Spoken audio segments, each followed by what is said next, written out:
Q4 और FY25 की प्रदर्शन रिपोर्ट पर चर्चा। हाँ बिल्कुल। और कहना पड़ेगा इस बार के नतीजे मिश्रित रहे हैं, थोड़ा गिरावट, थोड़ी स्थिरता और कुछ उम्मीदें भी। शुरुआत करते हैं रेवेन्यू से। कुल रेवेन्यू RS 27 रहा, जिसमें 1% की गिरावट देखी गई। तुम्हें क्या लगता है इसकी मुख्य वजह क्या रही? टाइल्स की डिमांड थोड़ी कम रही और क्लाइमेट चेंज ने भी असर डाला। लेकिन हाँ, घरेलू और एक्सपोर्ट दोनों में टाइल वॉल्यूम में 2% की बढ़ोतरी जरूर हुई है। हाँ, और पूरे साल की बात करें तो 6% की ग्रोथ के साथ 115 मिलियन स्क्वायर मीटर तक पहुंचना कोई छोटी बात नहीं है। पर मार्जिन सिर्फ 10% रहा। तुम्हें क्या लगता है ये क्यों घटा? दो बड़ी वजहें रहीं, ट्राइबल डिवीजन में नुकसान और यूके ऑपरेशन में राइट ऑफ। ट्राइबल डिवीजन को तो बंद भी करना पड़ा। जीएसटी लागू होने पर जो उम्मीदें थीं वो पूरी नहीं हो सकीं।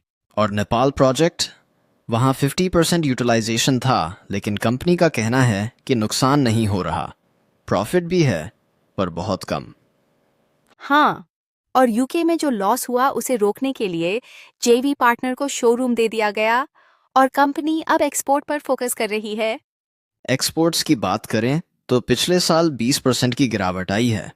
RS 20,000 करोड़ से गिरकर RS 10,000 करोड़। पर इस साल फ्रेट रेट्स कम हैं, बस 100 हैं, तो शायद फिर से 20,000 करोड़ का आंकड़ा छू लें।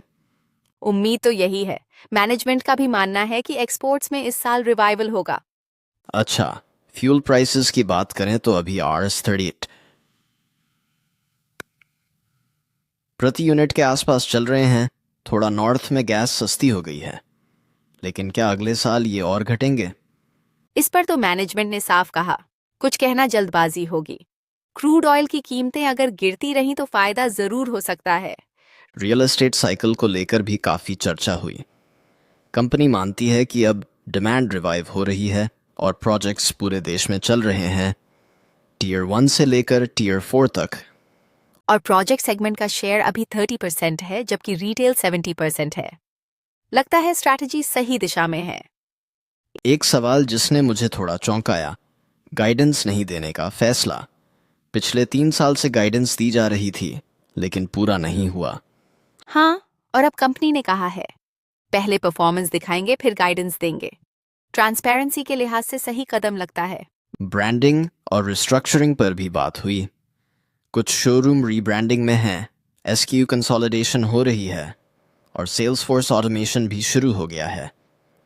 कॉस्ट कटिंग भी जोरों पर है। स्टाफ से लेकर डिस्ट्रीब्यूशन तक हर जगह ऑप्टिमाइजेशन की बात हो रही है। सही कहा। अब देखने वाली बात यह होगी कि इन सब एफर्ट्स से FY26 में मार्जिन्स और वॉल्यूम में कितना सुधार आता है। और केपेक्स RS 200 करोड़ का प्लान है, जिसमें मेंटेनेंस, नया कॉर्पोरेट ऑफिस और कुछ छोटे अपग्रेड्स शामिल हैं। तो दोस्तों, कजारिया सेरामिक्स के लिए FY25 एक ट्रांजिशन ईयर कहा जा सकता है।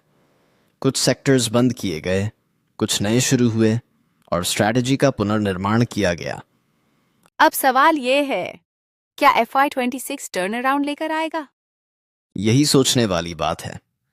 इसी सवाल के साथ हम आज का एपिसोड यहीं समाप्त करते हैं। सुनते रहिए और जुड़े रहिए हमारे साथ। धन्यवाद।